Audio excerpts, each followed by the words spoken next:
Good morning, student. Today we continue our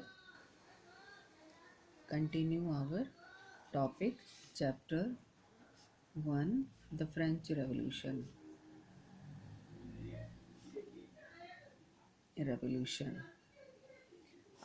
मैंने आपको previous video में बताया था कि टू टाइप के जो टैक्सेस थे, टीथ और टाइल्स। देन उसके बाद जो था पीपल्स ने जो है वो स्ट्रगल किया था सरवाइव के लिए, और पॉपुलेशन जो थी वो आपकी 23 मिलियन से 28 मिलियन हो गई थी। तो जो रिक्वायरमेंट थी जो पब्लिक की, वो जो है कंप्लीट नहीं हो पा रही थी। तो जो ब्रेड के जो रेट थे वो इंक्रीज हो गई थी, और जो वेजेस थी वो वर्कर्स की वो फिक्स थी। तो peoples are not able to get the sufficient money to survive themselves. Then after that we discuss the topic middle class in the during the French revolution. उसमें मैंने आपको जॉन लॉक, रूसो और आपका Montesquieu, इनके बारे में बताया कि ये जो थे ये काफ़ी जो है मतलब का इम्प्रेसिव इनकी राइटिंग थी। लोगों को बहुत ही इम्प्रेस किया किस तरह से जो है वो लिखा जाता था, किस तरह से लोगों को इंस्पायर किया जाता था। तो इसके बारे में इन्होंने काफ़ी लिखा था, जिससे कि लोग काफ़ी इंस्पायर हो गए थे। लोग काफ़ी इंस्पायर हो गए थे, और उनकी बुक से जो है लोगों को काफ़ी जो है वो इंस्पिरेशन मिली थी, काफ़ी इंस्पिरेशन मिली थी। Then after that we continue. Then उसके बाद क्या था कि भाई 1614 में जो है वो आपकी स्टेट जर्नल जो है वो, यहीं से हम टॉपिक स्टार्ट करते हैं। 1614 में जो है वो फर्स्ट स्टेट जर्नल बुलाई गई थी। ये क्या था, ये मीटिंग होती थी, इसको मैं आपको क्लियर कर देती हूँ। स्टेट जर्नल का क्या था कि अगर किंग को कोई भी डिसीजन लेना होता था तो वो क्या करती थी कि जो है तीनों स्टेट, मैंने आपको जैसे बताया था फर्स्ट, सेकंड और थर्ड, जितनी भी स्टेट होती थी तीनों स्टेट को बुलाती थी, और तीनों का 1-1 वोट माना जाता था। तो क्या था कि इसकी जो थी जो मीटिंग थी लास्ट, वो 1614 में बुलाई गई थी। अगर किंग को कोई भी रूल अप्रूव करना होता था तो देन ये मीटिंग जो है वो बुलाई जाती थी। लेकिन जो लुई 16 ने टैक्स जो इम्पोज किए थे कॉमन पीपल्स पे, उस टाइम पे जो है वो मतलब ये जो है मीटिंग नहीं बुलाई गई थी। उसने अपने ही मतलब बिहाफ पे जो है वो इंक्रीज कर दिए थे, जिससे क्या था कि कॉमन पीपल जो है उस टैक्स को जो है वो पे नहीं कर पा रहे थे। जिससे क्या हो गया था कि जो है पीपल जो है वो रिवोल्ट के लिए मतलब उन्होंने स्ट्रगल मतलब रिवोल्ट स्टार्ट कर दिया था। देन उसके बाद क्या था, on 5 May 1789 Louis 16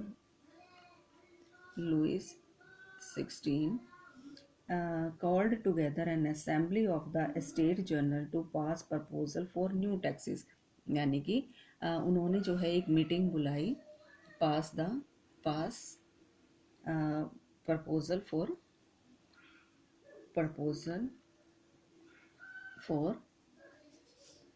for new taxes.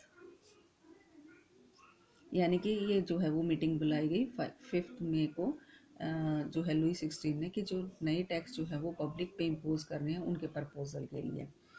The first and second state send 300 representative each. यानी कि फर्स्ट और सेकेंड स्टेट सेंड 3000, इनके जो है आपकी 300 जो है वो आपके रिप्रेजेंटेटिव गए, who were seated in row facing each other on each side. जैसे कि आप आमने सामने टेबल पे बैठते हो, उसी तरह से जो है फर्स्ट और सेकंड के जो मेंबर्स थे वो जैसे कि ये जो है ये इस तरह से जो है ये आमने सामने जो है वो बैठे थे। ठीक है। While the 600 member of the third state had to stand at the back. और 600 जो मेंबर्स थे वो आपके थर्ड स्टेट के थे। ठीक है, जो कि आमने सामने बैठे हुए थे। मतलब ये दोनों आमने सामने बैठे थे, और इनके बैक में जो थे ये आपके थर्ड स्टेट के जो है वो मेंबर खड़े। Third state was represented by it's more proposal and educated members, यानी कि आप ये नहीं कह सकते कि इसमें जो थे वो पीपल अनएजुकेटेड थे। जैसे मैंने आपको बताया कि इसमें मिडिल क्लास के भी पीपल जो है वो इन्वॉल्व थे। 11 हो जाए ना कदर 15 मिनट की वीडियो। तो इसमें आपके क्या था कि मैंने आपको बताया था कि जो इसमें मिडिल क्लास भी थे काफ़ी, जैसे लॉयर हो गया, फिलोसफर हो गया, राइटर्स हो गए, इसमें इंक्लूड थे। तो क्या था कि इसमें जो आपका था, इसमें पीजेंट हो गया, आर्टिशियन और वुमेन्स, यानी कि इसमें जो थर्ड स्टेट थी आपकी, इसमें पीजेंट, देन उसके बाद आर्टिशियन और वुमेन्स जो थी वो आपकी इसमें इन्वॉल्व नहीं की गई थी, यानी कि इसमें इंक्लूड नहीं थे। Then after that voting in the state general in the past has been educated according to the principle and that each state had one vote, यानी कि ये जो फर्स्ट इनका जो थे ये इनको एक वोट माना गया था, यानी कि तीनों स्टेट को का एक एक वोट जो है वो माना गया था। But the member of the third state demanding that voting now be conducted by the assembly as whole, यानी कि क्या था कि उन्होंने ये डिमांड रखी कि उनके वोट को भी जो है ना इंक्लूड किया जाए, क्योंकि मेन क्या होता था, फर्स्ट और सेकेंडरी कैटेगरी को ही इंक्लूड किया जाता था, इस मीटिंग में इंक्लूड किया गया और थर्ड का जो है कोई इम्पोर्टेंस नहीं दी गई। और इससे जो है वो जो था, इनको भी मतलब इन्हें भी मिलना चाहिए वोट का राइट, मतलब वोटिंग राइट, यानी कि इसमें third state demanding that voting now be conducted by the assembly as whole where each members would have one vote, यानी कि जैसे पहले होता था कि इनका भी एक वोट और इनका भी एक वोट, मतलब इस तरह से। लेकिन किंग लुई जो 16 था उसने जो है इनकी इस बात को, प्रपोजल को नहीं माना। Then representative of the third state viewed themselves as spokesman for the whole French nations, यानी कि जो थर्ड स्टेट के मेंबर्स थे उन्होंने जो है वो क्या था कि पूरे फ्रेंच के लिए जो है, पूरे फ्रेंच सोसाइटी के लिए लड़ने के लिए उन्होंने डिसाइड किया। ऑन अब 20 जून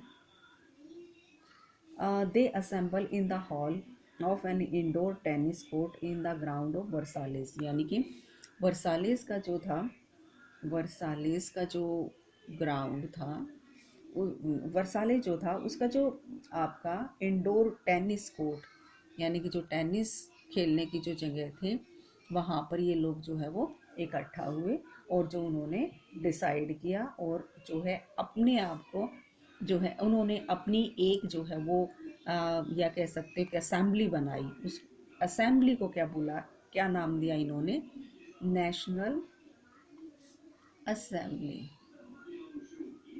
नेशनल असेंबली।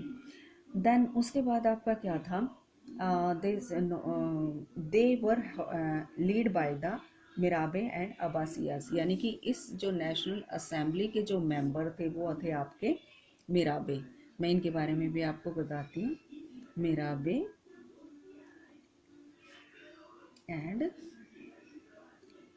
अब्बासियास। ठीक है, Mirabeau was born in noble family but he was converted to the need to be do with this society of feudal privileges, यानी कि अगर देखा जाए तो मिराबे भी जो है एक नोबल फैमिली से था, यानी कि अगर ये सेकेंडरी कैटेगरी में आता था, लेकिन इन्होंने जो है कॉमन पीपल्स की प्रॉब्लम को समझा और क्या था कि जो है उनकी प्रॉब्लम को समझते हुए इन्होंने जो है कॉमन पीपल्स का, यानी कि थर्ड स्टेट का फेवर किया और उनका लीडर जो है ये बना। उन्होंने क्या थे, बहुत सारे जर्नल्स और मतलब बहुत सारी ऐसी पावरफुल स्पीच जो है वो क्राउड को डिलीवर की, जिससे कि लोग बहुत इंस्पायर हुए और मतलब काफ़ी इंस्पायर हुए थे, यानी कि ये बिलोंग करता था, मिराबे अगर देखा जाए तो belong to noble family. Then अगर हम, ये नेशनल असेंबली के मेंबर थे। अगर हम अवेसियस की बात करें तो ये एक प्रिस्ट था, जैसे मैंने आपको बताया ना कि प्रीस्ट जो होते थे वो चर्च में होते थे और काफ़ी इनकी जो है वो मतलब पावर होती थी इनके हाथ में। तो ये कह सकते हो कि ये सेकेंडरी कैटेगरी में ही इंक्लूड किया जाता है, लेकिन उन्होंने थर्ड कैटेगरी को जो है वो मतलब काफ़ी अप्रिशिएट किया और उनको काफ़ी कॉपरेट भी किया। तो एक बार फिर से मैं बता देती हूँ आपको। जैसे 1614 में स्टेट जनरल बुलाई गई थी, देन उसके बाद कभी भी ये बुलाई नहीं गई थी। देन उसके बाद 15 मई 1789 में लुई 16 ने जो है वो एक प्रपोजल पास करने के लिए कि न्यू टैक्स जो है इम्पोज किए जाएंगे पब्लिक पे, मीटिंग बुलाई। देन उसके बाद जो थे फर्स्ट और सेकंड जो कैटेगरी थी या आपकी स्टेट थी उसमें 300 मेंबर जो है वो आए थे। देन उसके बाद जो थर्ड स्टेट थी उसमें आपके 600 मेंबर्स आए थे, बट इसमें पीजेंट, आर्टिशियन और women's are were not included. Then जब इनकी डिमांड को नहीं माना गया थर्ड स्टेट की, देन उसके बाद क्या था कि इन्होंने 20 जून वर्सालीज ये मतलब मीटिंग से चले गए और इन्होंने वर्सालिस का जो टेनिस कोर्ट था वहाँ पर गए और उन्होंने जो है वो नेशनल असेंबली एस्टेब्लिश की। और नेशनल असेंबली जो थी उसके जो मेन लीडर थे वो आपके मिराबे थे और अब्बासियास थे। मिराबे मैंने आपको बताया कि एक नोबल फैमिली से बिलोंग करता था, इस काफ़ी रिच था, ये लग्जरी लाइफ जी सकता था, लेकिन फिर भी इन्होंने थर्ड स्टेट को जो है वो प्रेफरेंस दी। और अब्बासियास जो कि एक प्रिस्ट था, इन्होंने भी जो है वो काफ़ी हेल्प की थी। देन उसके बाद ए सर्व विंटर मतलब a severe winter constitution and meant a bad harvest, यानी कि क्या था कि आपका इसी टाइम पीरियड में बहुत ज़्यादा विंटर की वजह से और देन उसके बाद बैड हार्वेस्ट यानी कि अच्छे से प्रोडक्शन नहीं हो पाया एग्रीकल्चर में, जो प्राइस के रेट ब्रेड के जो प्राइस थे वो काफ़ी इंक्रीज हो गए थे। देन आफ्टर स्पेंडिंग और a long A Q in bakery, crowd of angry women stormed in the shops, यानी कि वुमेन्स की लंबी क्यू लगी हुई थी ब्रेड की परचेजिंग के लिए। तो क्या था कि बहुत लंबी क्राउड जो थी और उनमें आपस में डिस्प्यूट हो गया। At the same time the king order troop to move in the Paris. और क्या था कि जैसे आप चैप्टर के स्टार्टिंग में रीड करोगे तो आपका फर्स्ट जो पेज आएगा 14 जुलाई का, 14 जुलाई के जो ये वुमेन ने जो स्ट्रगल किया था, जो मतलब इन्होंने रिवोल्ट के लिए स्टार्ट हुई थी ब्रेड की क्यू में जो लगी हुई थी, उन्होंने प्लस जो थे एंग्री जो मैन थे थर्ड स्टेट के, उन्होंने जो है बेस्टिल बास्टिल जो था वो एक ऐसी जगह थी जहाँ पर जो था यानी कि जो आपके प्रिजनर्स थे उनको वहाँ पर रखा जाता था और उन्हें टॉर्चर किया जाता था।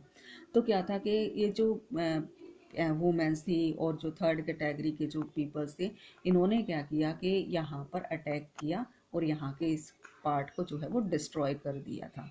ठीक है।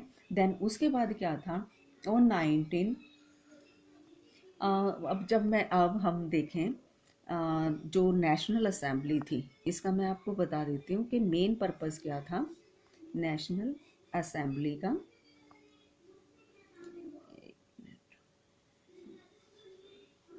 असेंबली इसका मेन वर्क क्या था कि ये जो प्रेजेंट फ्यूडल सिस्टम था, किंग की जो पावर थी, किंग पावर, और जो मतलब फर्स्ट और सेकंड जो कैटेगरी थी उनको जो पावर मिली हुई थी, यानी कि वो जो लग्जरी लाइफ जी रहे थे उसको ये हटाना चाहते थे और लोग जैसे कि कॉमन पीपल्स का रूल होता है उस तरह से ये एस्टेब्लिश करना चाहते थे। ठीक है। तो ये जो है ये चाहते थे कि सोसाइटी में सभी को इक्वली ट्रीट किया जाए, लेकिन जो है ऐसा नहीं हो पाया और इन्होंने स्ट्रगल स्टार्ट कर दिया। देन उसके बाद क्या था कि जो हमारा जो नेक्स्ट टॉपिक आएगा वो आएगा आपका France became France became a constitutional